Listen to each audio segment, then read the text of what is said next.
বিসমিল্লাহির রহমানির রহিম। ইয়া আইয়ুহাল মুযাম্মিল কুমিল লাইল ইল্লা ক্বালিলা নিসফাহু ওয়া কুস মিনহু ক্বালিলা আও জিদ আলাইহি ওয়া রাত্তিনিল কুরআনা তারতিলা।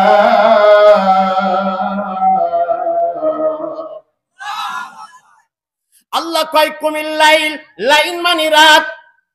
এই রাতে যারা গান বাজনা করে, বিবিকে ছাড়ে, বাপ মাকে ছাড়ে, এরা যত কিছুই করে না কেন নবীর উম্মত হিসেবে গ্রহণ হতে পারবেন না সোনার চাঁদেরা।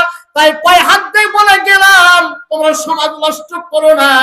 বাবা মার চরণে তোমরা যাও, বাবার কদমে যদি একটা চুমা দাও, মায়ের কদমে যদি একটা চুমা দাও, কবুল হজের সওয়াব আল্লাহ রাসূল বলেন তারা দুনিয়াতে অর্জন করবে।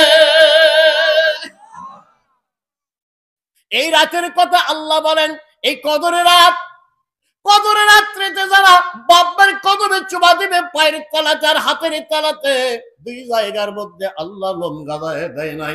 এই জায়গার মধ্যে তুমি চুমা দাও, মায়ের দেহের মধ্যে মুখে গালে চুমা দেওয়া যাবে না, বাপের গালে মুখে চুমা দেওয়া যাবে না, কারণ এখানে সংযোগ ছিল আমার বাবা আর মা। আমার স্থান হলো দুই পায়ের তলা। এমন যুবককে আছেন জানি না কবুল হজের সমাদাই করবেন মায়ের কাছে গিয়ে, বাপের কাছে গিয়ে। তাই ওই দুটি নিয়ামতকে তোমরা হারাইও না। আল্লাহর হাবিব বলেন, যারা বাপ মাকে কবরে নামায় দিল, এদের মতো হতভাগা দুনিয়ার মধ্যে আর কেউ রইল না। তাই হাতে ধরে পায়ে পড়ে চলুন। আল্লাহ বলেন কুমিল লাইল ইল্লা ক্বালিলা নিসফাহু। আজকে আল্লাহ পাক তিন ভাগে ভাগ করেছেন। এক ভাগ বিছানার মধ্যে আরাম আয়েশ হবে, ঘুম হবে। আর একটা হক যদি তোমার মন চাই বিবির হক আদায় করতে পারবা, বিবির স্বামীর হক আদায় করতে পারবা। আর একটা হক আল্লাহ কয় ওখানে আমার হক আছে, তুমি আমাকে শেষ রজনীতে ঘুমকে হারাম করে ঠান্ডা পানির দ্বারা রোজক করিয়া তুমি যদি তোমার বাড়ির মধ্যে একটু যাই নামাজ ফেলে দাও, আর দিন আমাকে ডাকো শেষ রজনীতে, যে সময় আমি আল্লাহ রহমতের দরজা খুলে দিয়ে বান্দা বান্দিকে ডাকি, বান্দা আর ঘুমাস না, এ বান্দা ঘুমাস না, কি চাইবা আমার কাছে তুমি চাও, আমি আল্লাহ দিয়ে দিব। সুন্দর রাষ্ট্র যদি চাও দোয়া করো, সুন্দর বেটা যদি চাও আমার কাছে দোয়া করো, সুন্দর যদি তুমি মেম্বার ইমাম চাও, তাহলে আমি আল্লাহ দিয়ে দেব, আমার কাছে চাও। কোথায় সেই মানুষ? এই সোনার সাথে কত মাস আগে কত কথা বলে গেল। রহমতের সপ্ত আসমান হইতে মাওলা প্রথমে আসিয়া রহমতের দরজা আল্লাহ দিয়াছে খুলিয়া। ওঠরে মুমিনগণ ওঠরে জাগিয়া,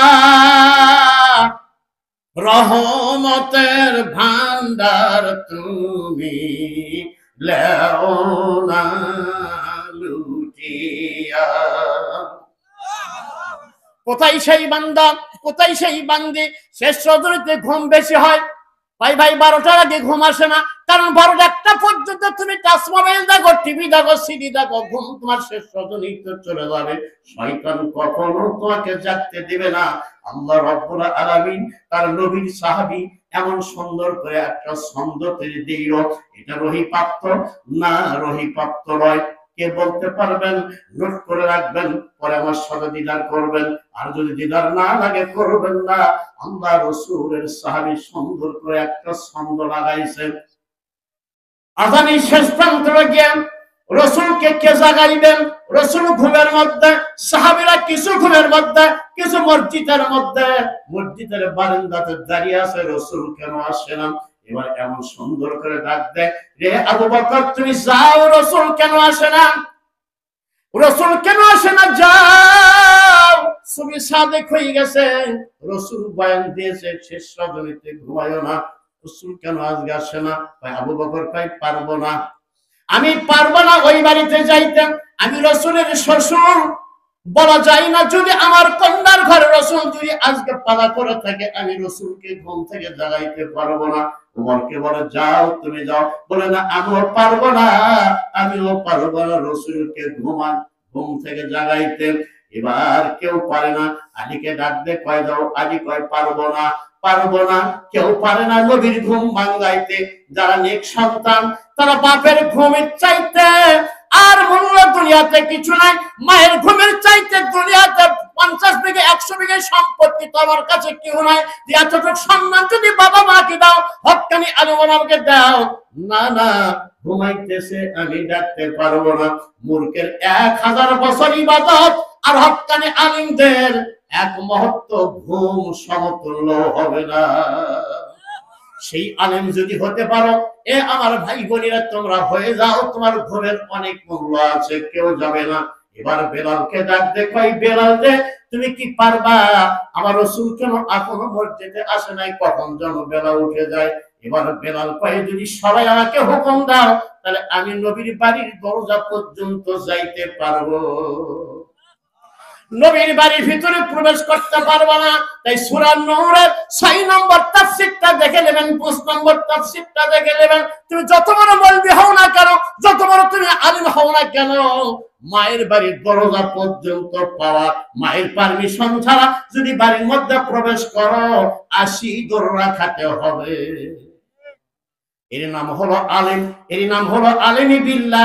তোমার বাড়িতে বউ আছে, তোমার মা আছে, তোমার বোন আছে, শৌরি থাকতে পারে, পাড়াপড়শি থাকতে পারে, মায়ের দরজাতে গিয়ে আগে সালাম দাও মাকে।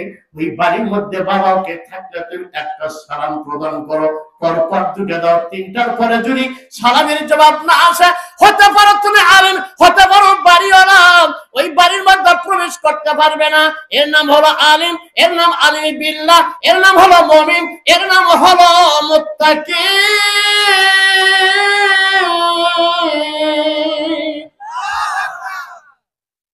সোনার চাঁদের আমার এবার বেলাল কাঁপতে কাঁপতে নবীর বাড়ির দরজার মধ্যে গিয়ে নবীকে কি বলে ডাক দিবে, বেলালের সাহস হয় না। নবী আমার মনে হয় ঘুমের মধ্যে আছে, ঘুম ভাঙানো যাবে না।